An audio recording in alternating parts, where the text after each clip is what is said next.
Now, let's go to another topic of legal medicine, the medical legal aspects of sex crimes. Okay, so introduction. Sexual assault and rape are violent crimes and among the most demoralizing of personal traumas, often leaving victims physically assaulted, emotionally traumatized, or even dead. Okay? In the Philippines, rape is one of the most widespread cases. Okay? It is a crime that affects all age, not just a certain age group. Okay? And it can be done anywhere, at any time, because a rapist under the law is not a respecter of time and place. Okay? That is why our law enforcement, our law enforcers, our government uh, made laws, okay, in order to protect the rights of the women and children. Okay? And we will discuss that along the way. Objective. This study was to assess the knowledge and experience of community service doctors in medical legal documentation and management of adults, adolescent patients who reported of being raped. Okay? Now, what are sex crimes? It is a number of different offenses that fall into the sex crimes category, but they generally involve illegal or coerced sexual conduct against another individual. Every state has laws against prohibiting the various types of sex crimes, such as rape and sexual assault, and each state has its own time limit or statute of limitations in which victims of sex crimes may file a lawsuit against the alleged offender. Okay? In the Philippine setting, rape, especially rape with homicide, is a capital offense. Okay? And the family member, okay, or the victim, if alive, can file a case up until 20 years, okay, since the time the rape was committed until 20 years, she can still file a case, or the family members can still file a case. Okay? And because it depends upon the jurisdiction of the place, because crimes are jurisdictional in character. So in other areas, like maybe in other countries, it depends upon their law of prescription. Now, let's go to the crime of rape. Okay? Rape laws, defenses, and penalties. Rape is sexual intercourse that is forced on another without the person's consent or against the person's will. Okay? The revised penal code provides under Article 266-A defined rape as an act of sexual assault by any person, either by inserting his penis into another person's mouth or anal orifice, or inserting any instrument or object into the genital or anal orifice of another person. However, a later law, Republic Act No. 8353, expanded the definition of rape, reclassifying the same as a crime against persons. Okay? Under this new law, rape is committed by a man who shall have carnal knowledge or sexual intercourse of a woman under any of the following circumstances. A. Through force, threat, or intimidation. Okay? B. when the offended party is deprived of reason or otherwise unconscious. C. By means of fraudulent machination or grave abuse of authority. And D. When the offended party is under 12 years of age or is demented, even though none of the circumstances mentioned above be present. Okay? So, if a person commits rape of a child less than 12 years of age, it is called statutory rape. Furthermore, the new law added another definition of rape. It is committed by any person who, under any of the circumstances mentioned in paragraph 1, shall commit an act of sexual assault by inserting his penis into another person's mouth or anal orifice or any instrument or object into the genital or anal orifice of another person. Okay? Article 266-B provides for the penalty of rape. Okay? Rape under paragraph 1 of the next preceding article shall be punished by reclusion perpetua. When you say reclusion perpetua, it means life sentence. Okay? Whenever the rape is committed with the use of a deadly weapon or by 2 or more persons, the penalty shall be reclusion perpetua to death. Next, when by reason or on occasion of the rape, the victim has become insane, the penalty shall become reclusion perpetua to death. Next is when the rape is attempted and a homicide is committed by reason or on occasion of the rape, the penalty shall be reclusion perpetua to death. Lastly, when by reason or on occasion of rape, homicide is committed, the penalty shall be death. Okay? The penalty of rape is very heavy. The death penalty shall also be imposed if the crime of rape is committed with any of the following aggravating qualifying circumstances. First, when the victim is under 18 years of age and the offender is a parent, ascendant, step-parent, guardian, relative by consanguinity or affinity within the third civil degree, or the common law spouse of the parent of the victim. Okay? Relationship qualifies the crime of rape, and the penalty is death. Second, when the victim is under the custody of the police or military authorities or any law enforcement or penal institution. Okay? And these police officers committed the crime of rape, again, the penalty is death. Third, when the rape is committed in full view of the spouse, parent, any of the children, or other relatives within the third civil degree of consanguinity. Fourth, when the victim is a religious engaged in legitimate religious vocation or calling and personally known to be such by the offender before or at the time of the commission of the crime. And lastly, when the victim is a child below 7 years of age. 6. When the offender knows that he is afflicted with HIV, acquired immune deficiency syndrome, or AIDS, or any other sexually transmissible disease, and the virus or disease is transmitted to the victim. Again, the penalty is death. Next, when committed by any member of the armed forces of the Philippines or paramilitary units thereof, or the Philippine National Police, or any law enforcement agency or penal institution, when the offender took advantage of his position to facilitate the commission of the crime of rape. Next, when by reason or on the occasion of the rape, the victim has suffered permanent physical mutilation or disability. Next, when the offender knew of the pregnancy of the offended party at the time of the commission of the crime.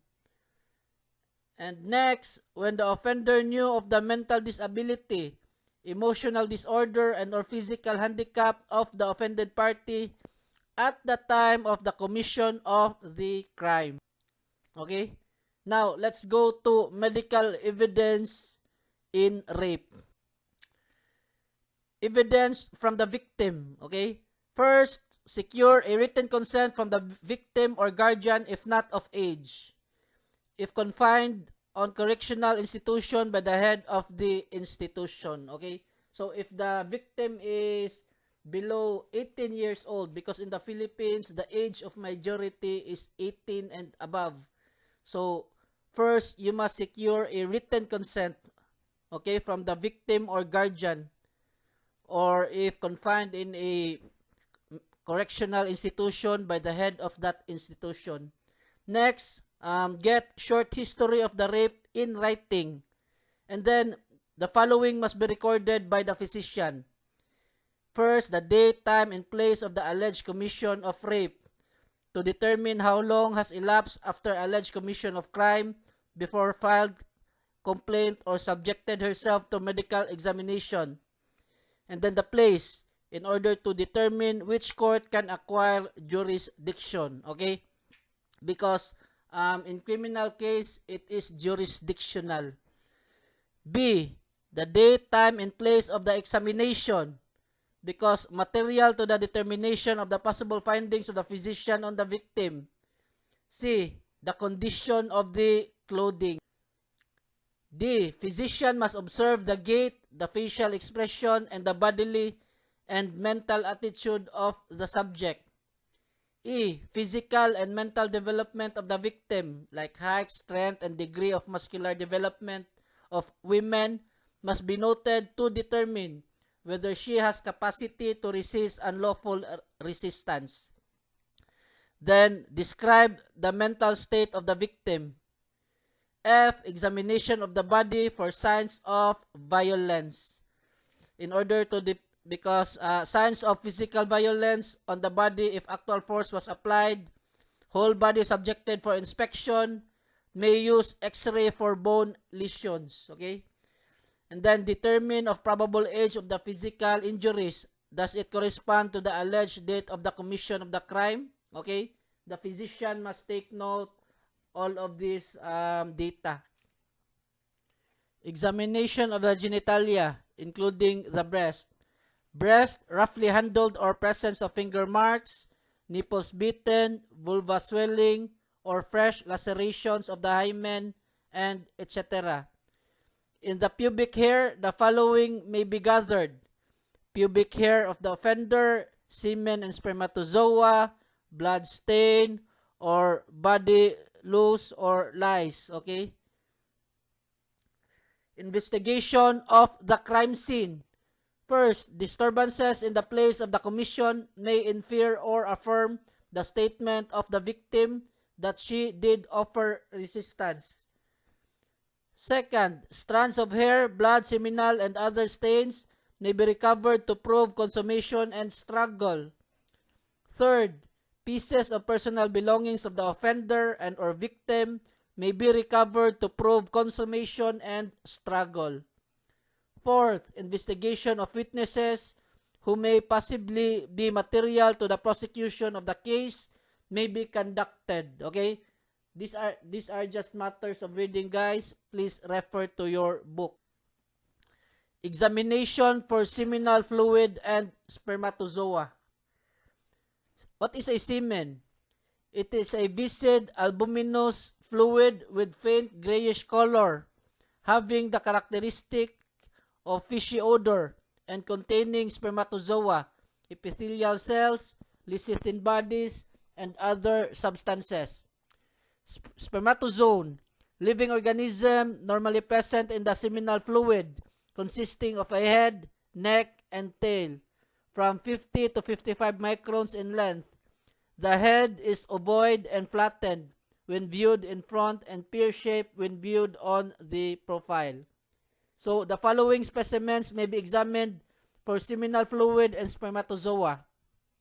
First, the wearing apparel of the victim and alleged accused, okay, like the clothing. Second, vaginal smear from the victim. Third, stains on the body of the victim and the accused.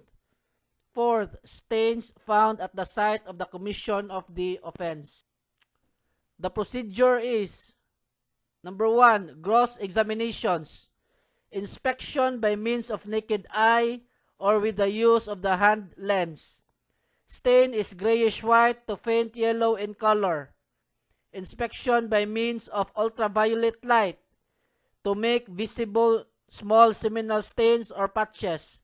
Shows bluish fluorescence, okay, if it will be exposed to UV light. Another test is microchemical examinations. Moisten portion of the stained fabric with diluted hydrochloric acid solution and let soaking stay for 1/2 to 5 hours depending on age of stain.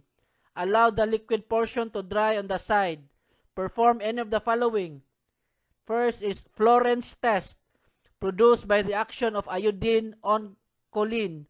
Not a proof of seminal fluid, but only of the presence of some vegetable or animal substances. Positive result, merely presumptive evidence of small fluid. Negative result, in all probability, it is not that of the seminal fluid. Okay? Another test is Berberius test. Some allege this test is specific for spermatic fluid. Reaction probably depends on the presence of spermatic secretion. Another test is Puramin reaction.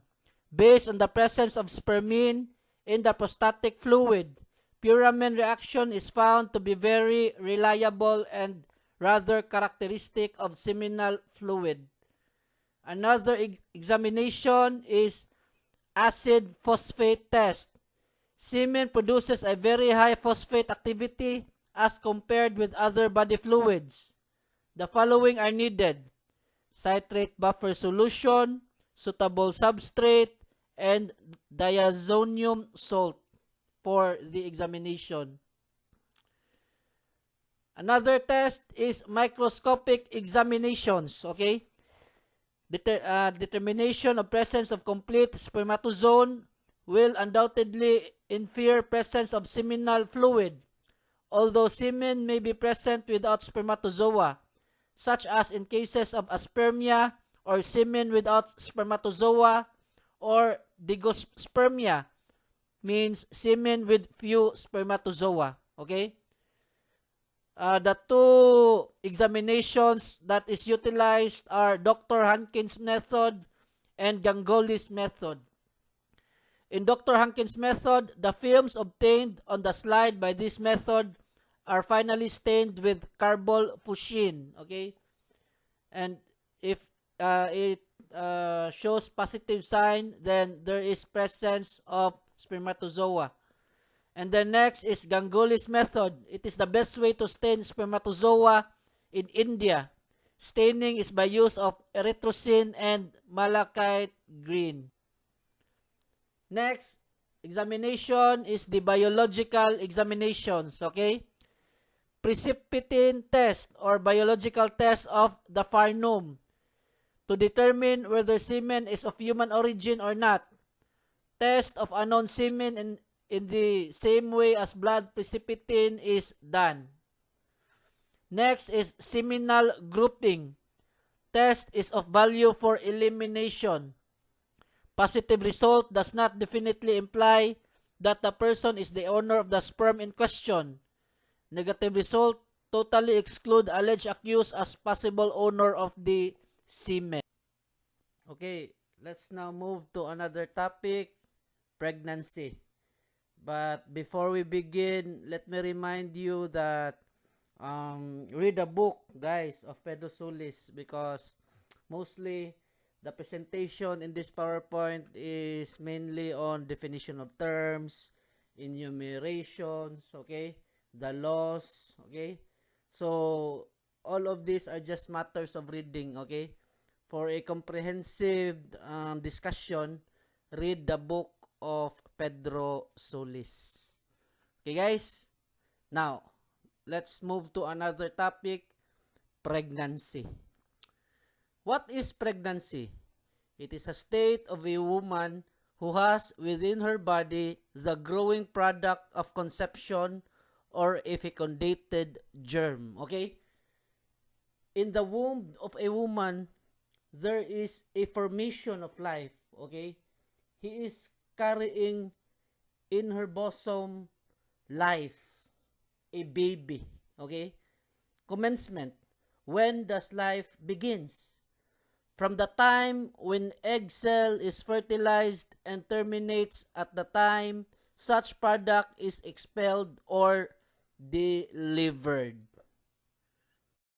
Okay, what is the duration of pregnancy?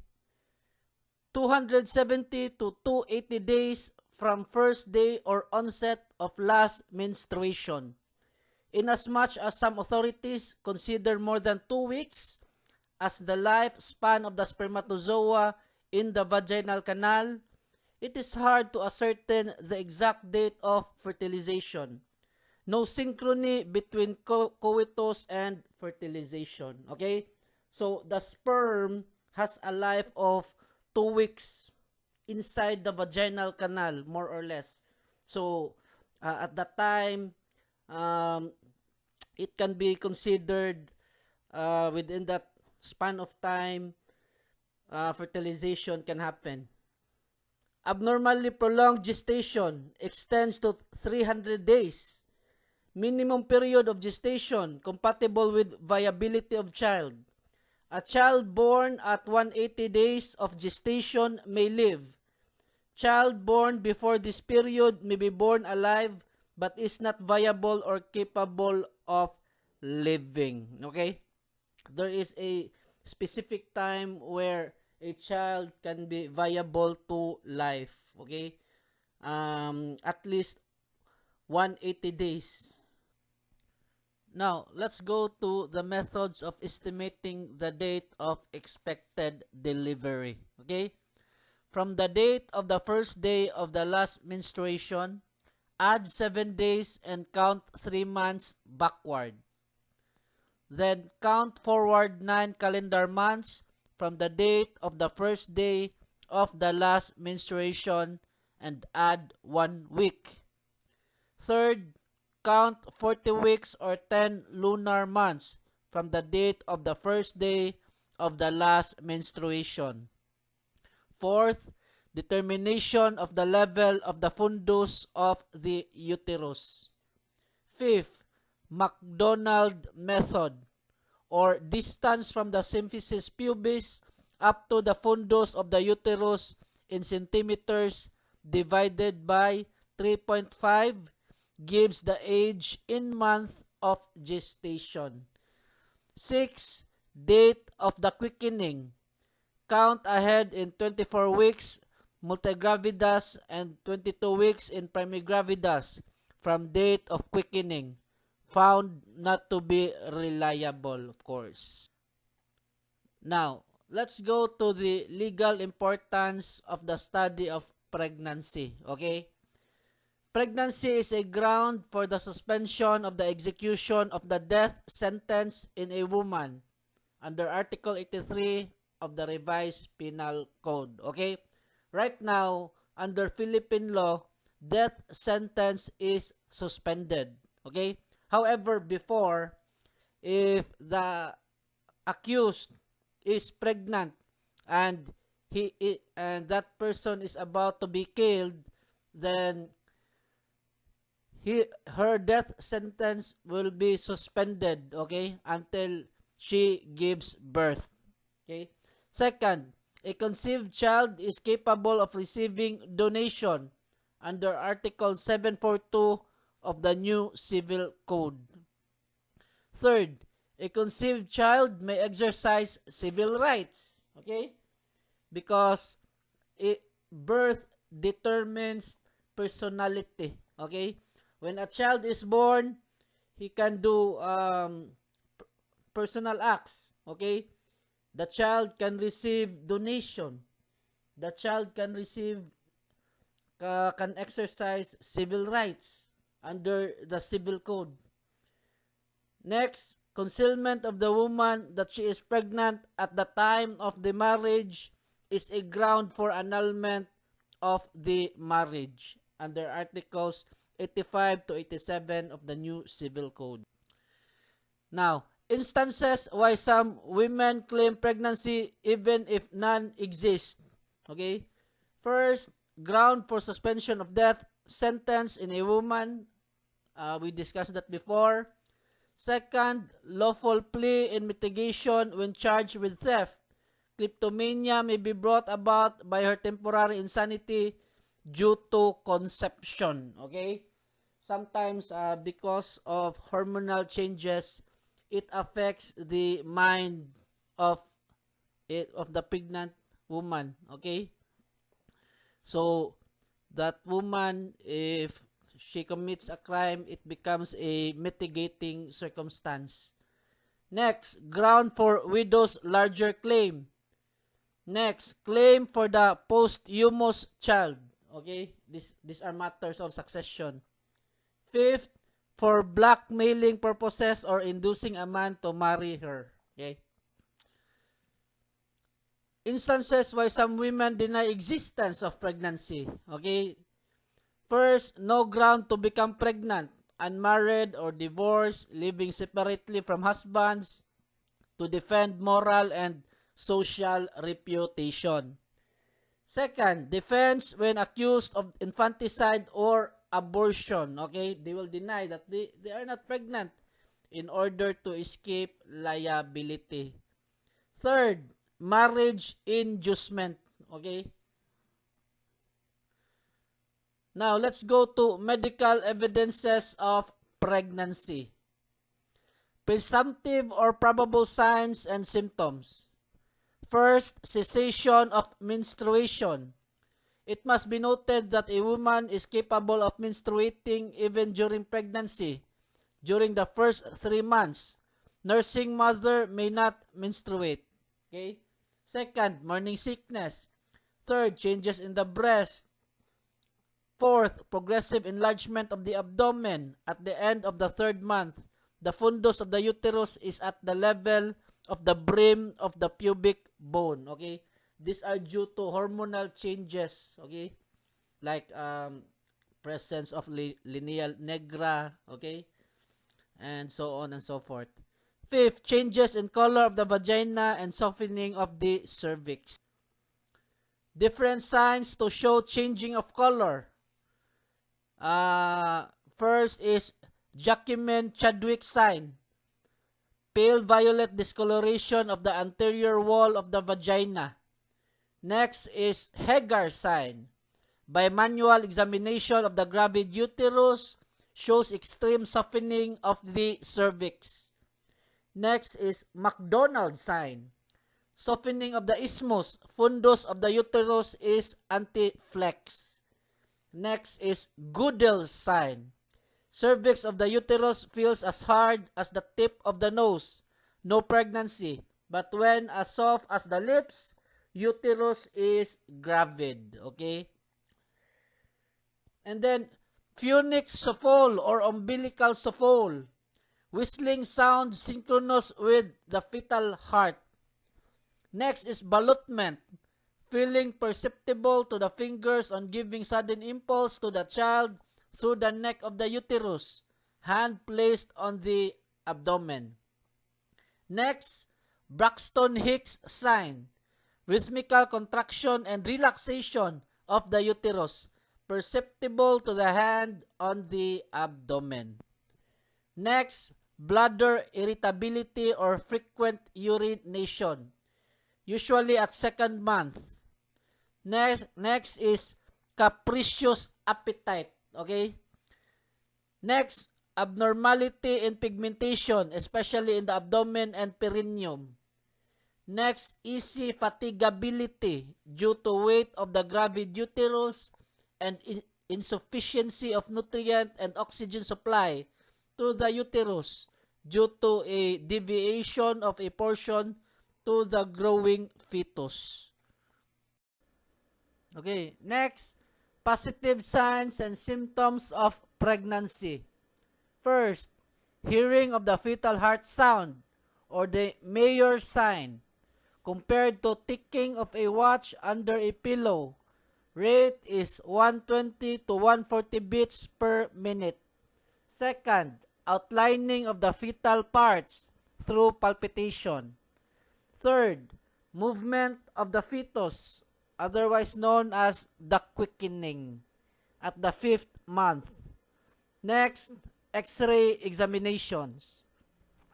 Okay, according to Pedro Solis, X-ray, however, must not be used injudiciously for diagnostic purpose only on account of its bad effect on the fetus. Okay?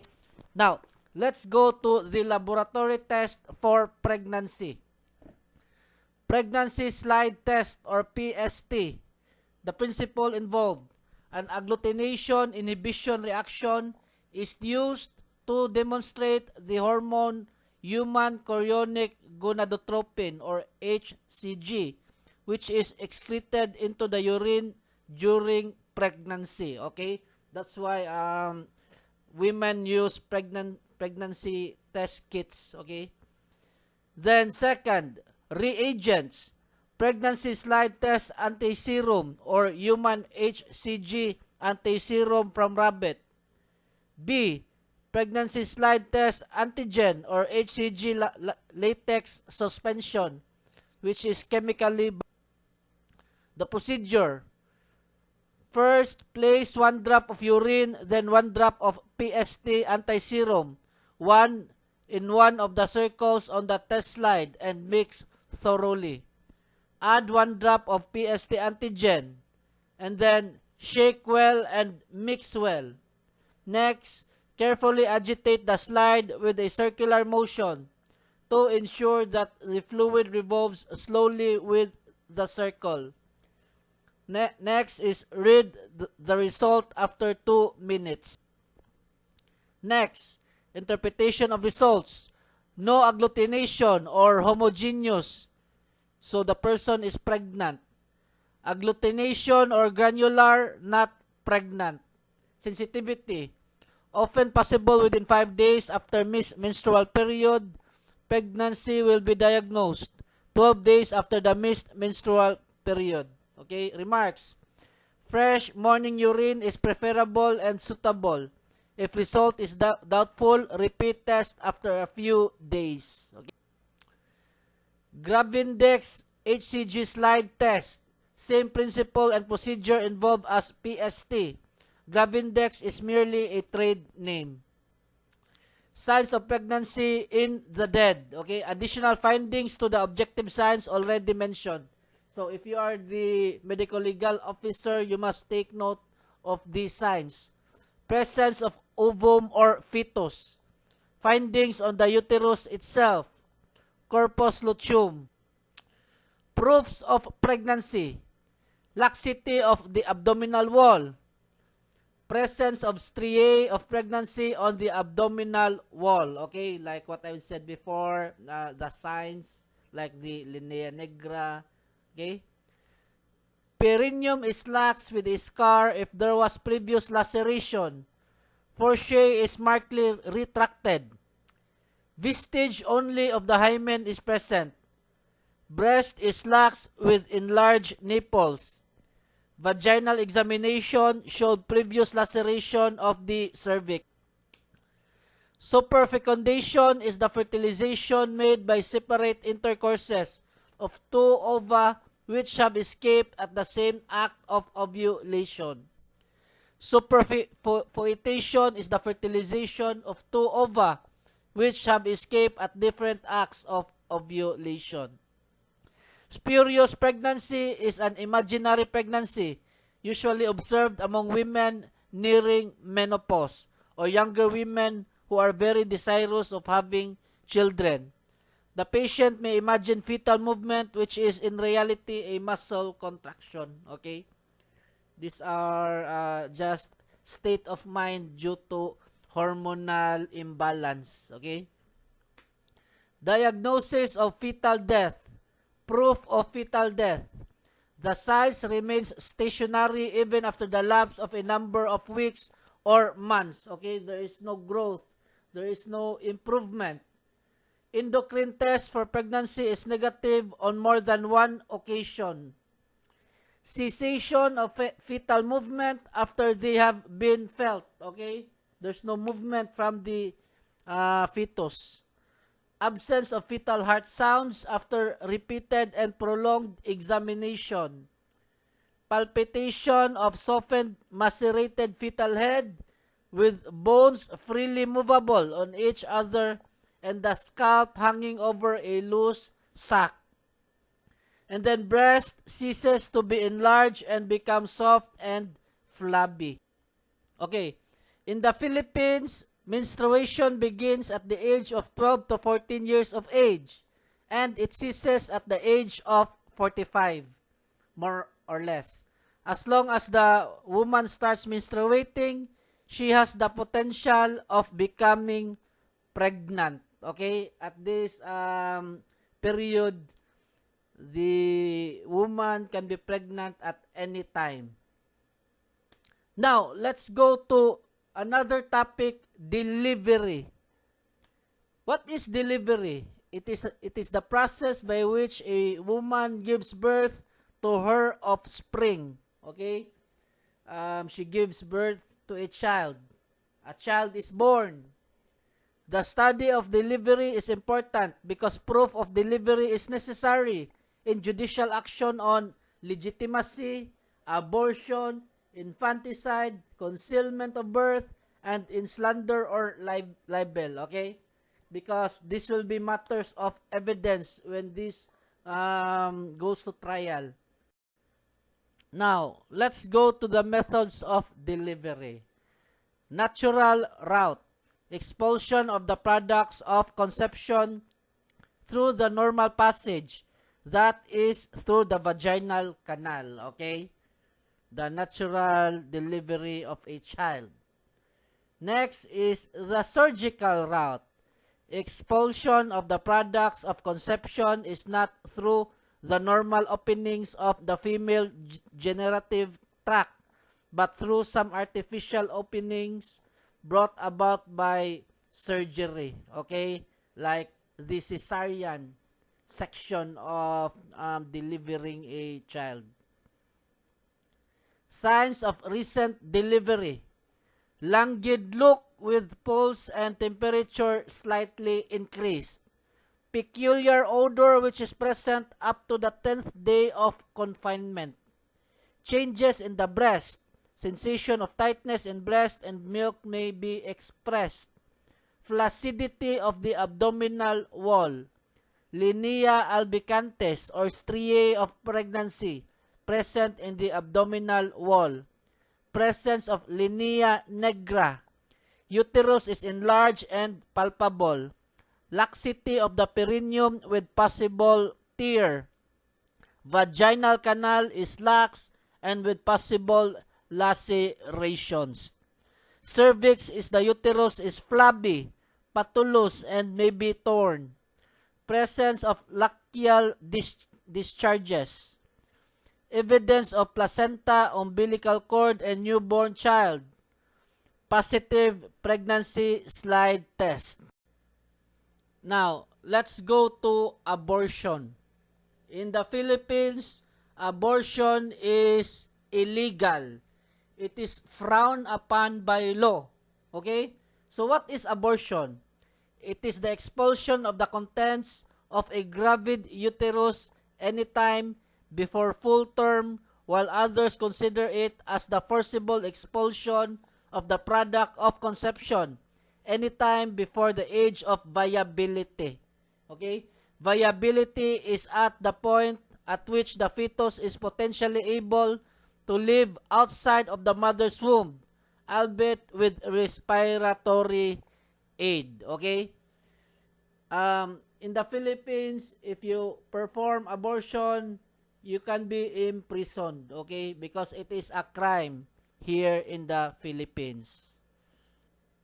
Now, let's go to birth. Okay? Legal importance of the study of birth. Birth determines personality. Under the new civil code, birth determines personality but the conceived child shall not be considered born for all purposes that are favorable to it, provided it be born later with the conditions specified in the following article. Okay?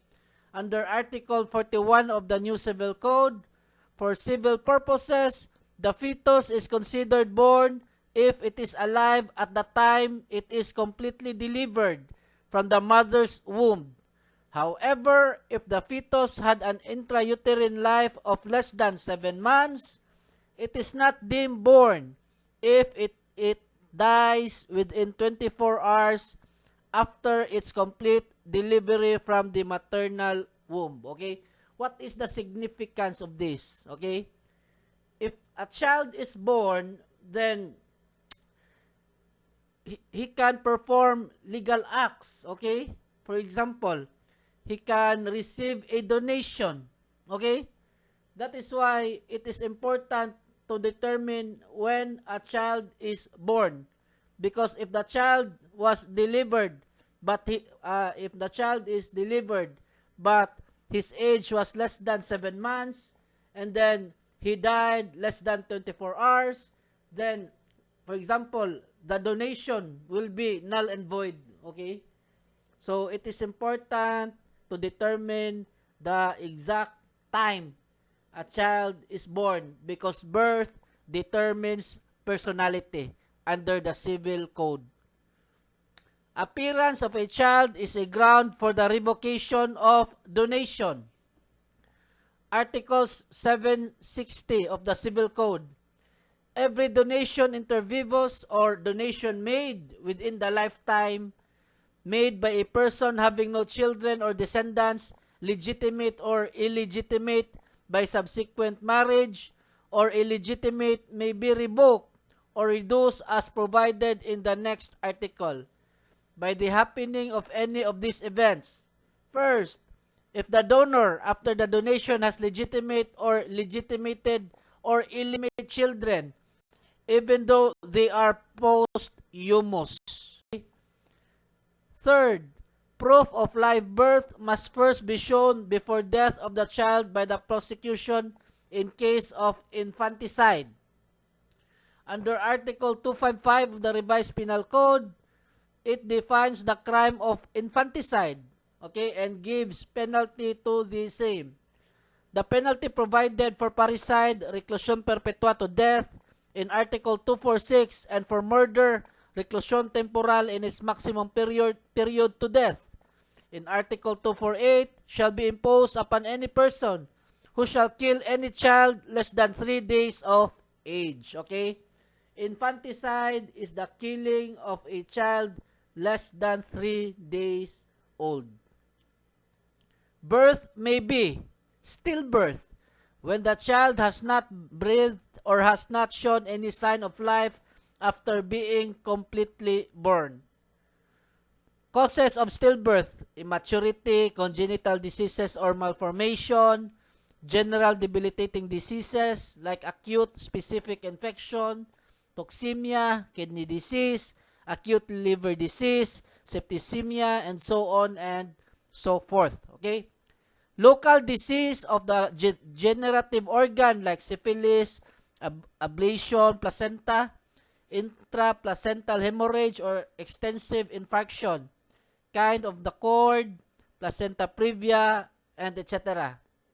Next, accidents in the delivery room. Next, violence, either deliberate or accidental at birth. Okay, live birth. The child after birth exhibited clear signs of vitality and viability is not necessary. In law, the presumption is every newborn child found dead was born dead. The burden of proof lies on those who declare otherwise.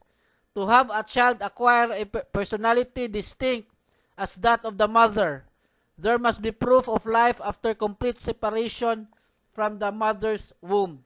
So now, it becomes a matter of evidence, okay? Becomes factual. Because if it is proven that the child was alive, then personality attached then the child can have civil activity, like he can receive donation. Okay? Proofs of live birth: presence of heart action and circulation, movement of the child and crying, presence of respiration, examination of the stomach and intestine, changes in the middle ear, like Reardon's test. The middle ear of the child before birth is filled with gelatinous embryonic connective tissues. This disappears after the birth of the child. Condition of the skin: marks of violence, changes in the umbilical cord, condition of the heart and the blood vessels. Proof of live birth can be deduced in the following. First, well-developed signs of breathing. Second, presence of air or food in the stomach. Third, changes having taken place in the region of the umbilicus. Okay? Now, let's go to another topic which is related from our discussions. Okay? Paternity and filiation. What is paternity? It is the civil status of the father with respect to the child begotten by him. What is filiation? It is the civil status of the child in relation to its mother or father. Legal importance of determining paternity and filiation. First, for successional purposes, okay? Right of legitimate children is different from that of illegitimate children, okay? In the Philippines, if you are a legitimate children, you will get the whole amount compared to an illegitimate child that will get only half the amount, okay? The ratio is 1:1/2. If you are a legitimate child, you get 1. If you are an illegitimate child, you get 1/2. Okay? Next, for enforcement of naturalization and immigration laws. Naturalized citizens give ipso facto Philippine citizenship. Okay? Ipso facto means automatic to their minor children. Thus, the minors must prove that they are legitimate children of the naturalized citizen. Okay? Next, a minor child of a naturalized or permanent resident alien may be given the right to land in the Philippines upon proof that he is a legitimate child of the latter. Okay? In the Philippines, only Filipino citizens can own a parcel of land. So, it is important to determine your nationality. Okay? Evidence of paternity and filiation. Medical evidences like parental likeness. Okay? Hereditary transmits traits and characteristics from parents to the offspring. There must be some gross manifestation of the children which may be in common with the father. Second, blood grouping test. Blood type of the child is possible product of the parents, not conclusively show that the child is born by such parents. Okay? It is not conclusive, however. Blood type of the child is not the possible product of the parents. Conclusively show that the child is not that of the husband. Evidences from the mother. Proofs of previous delivery. Supposed mother may be subjected to an examination to determine the presence of signs of previous childbirth and which are compatible with the age of the child. Next is proofs of physical potency and fertility. The woman may be manifesting some acquired or congenital defect wherein impotency may be inferred. Fertility may be inferred from the presence of other pregnancies and the absence of organic abnormalities of the generative system. Okay? Next, proof of capacity to have access with the husband. General physical examination of a woman is necessary to determine whether she is physically capable of having sexual intercourse with her husband. Next, evidences from the father. Proof of physical potency and fertility. So, medical examination must be done whether husband is capable of erection. And then examination of the spermatozoa and the seminal fluid is necessary to determine fertility. And then presence of disease, congenital or acquired abnormalities, etc. may be factors that may bring about impotency or sterility. Okay? Another is proof of access. Physician must determine the health and vigor of the father. The presence of a disease which may bring about his incapacity to perform sexual intercourse. Now, let's go to non-medical evidences. For example, record of childbirth in the civil registrar or by an authentic document or a final judgment, okay, under Article 265 of the Civil Code, okay? For example, a court proceeding. Next, continuous possession of the status of a legitimate child under Article 266 of the Civil Code. Lastly, any other evidences allowed by the rules of court and special laws under Article 267 of the Civil. Okay? So, as for this topic, guys, these are just enumerations, okay? Mostly definition of terms. Please refer to your book because if you want a comprehensive understanding, read your book. And if you have questions, do not hesitate to message or ask me. Okay? So, thank you and God bless us all.